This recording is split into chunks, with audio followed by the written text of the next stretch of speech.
This just in. There's something oddly familiar about the noise around AI right now. It's loud, it's everywhere, and it's starting to smell a bit like crypto just before that one cousin you never hear from tried to sell you an NFT of a cartoon slug. When a technology promises to change everything overnight, you can usually count on two things. Someone's making a fortune and someone else is about to be blamed for it going wrong. AI is no exception. If you felt a creeping sense of confusion while watching executives use the word disruption like it's a tax deduction, you're not imagining things. Cory Doctorow, the author and longtime tech critic, recently laid it all out in a lecture adapted for The Guardian. His argument? AI isn't the miracle we're being sold. It's a bubble, and when it bursts, the fallout won't be philosophical. It'll be economic. Let's walk through what that means for actual business owners, the ones who don't get paid to use words like synergy with a straight face. Here's why AI is being pushed so hard, and hence, it's not about you. Big tech companies are terrified of becoming ordinary. The day Google or Meta stops growing is the day their stock prices take a nosedive. And no one wants to be the executive blamed for that particular $240 billion loss. So they invent new stories. First it was crypto, then the metaverse, then NFTs. Now it's AI. The pitch goes like this. Fire half your team, pay an AI company to do the same work, and pocket the difference. Investors love it. CEOs love it. And your cousin Graham, who once tried to sell you Dogecoin during a family funeral, really loves it. But as Dr. O points out, this version of AI doesn't actually exist. Most AI systems can't do the job they're being hyped to replace.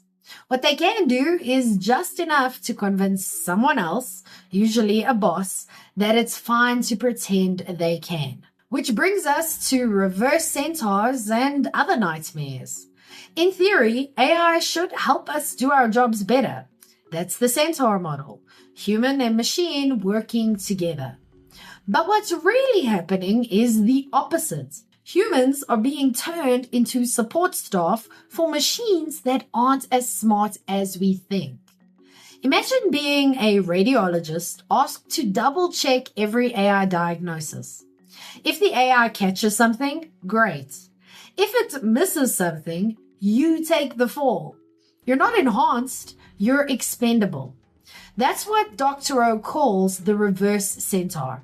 And it's not a future anyone should be cheering for. This model doesn't stop at healthcare. It's everywhere.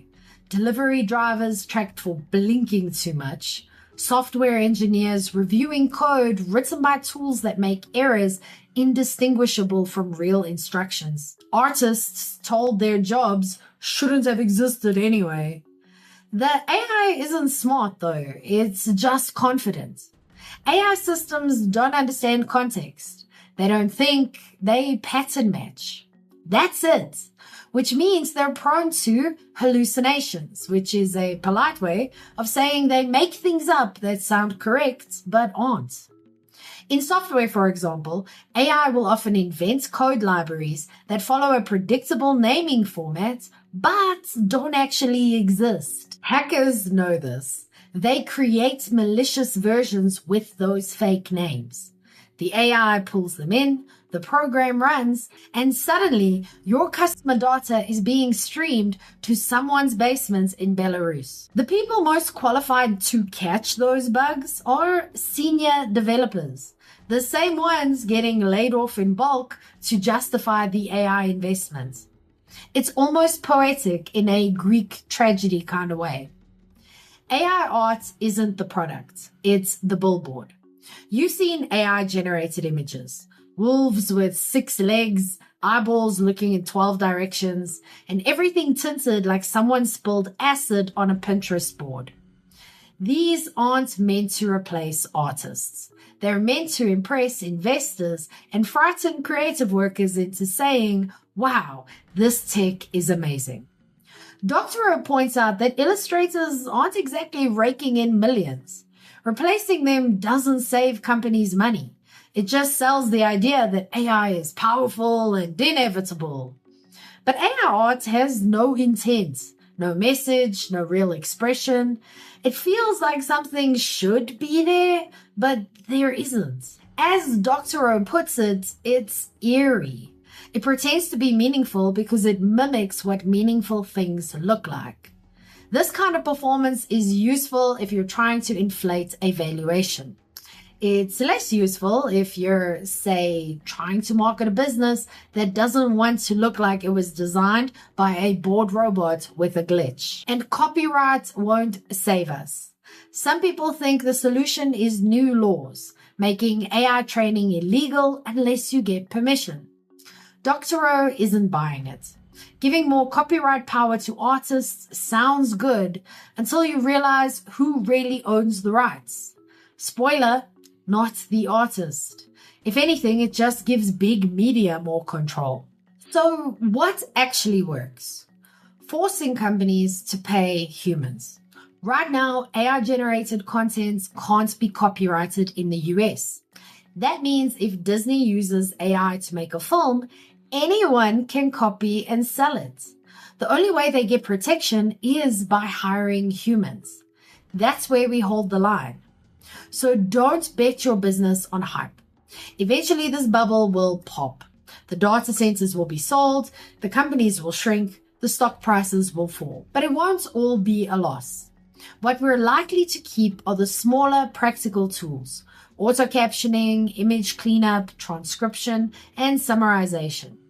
These will run locally. They'll be affordable, and they'll be useful in the same way that spell check and screen recorders are useful. Helpful, but not headline worthy. The real win is using these tools to support human work, not replace it. That's what small businesses should be watching for. Not the flash, but the function. So here's what to do instead. If you're a small business owner wondering whether to jump on the AI bandwagon, ask yourself a simpler question. Does this tool save me time without creating more problems? If it does, great, use it. If it doesn't, or if it only sounds good in a pitch deck, move on.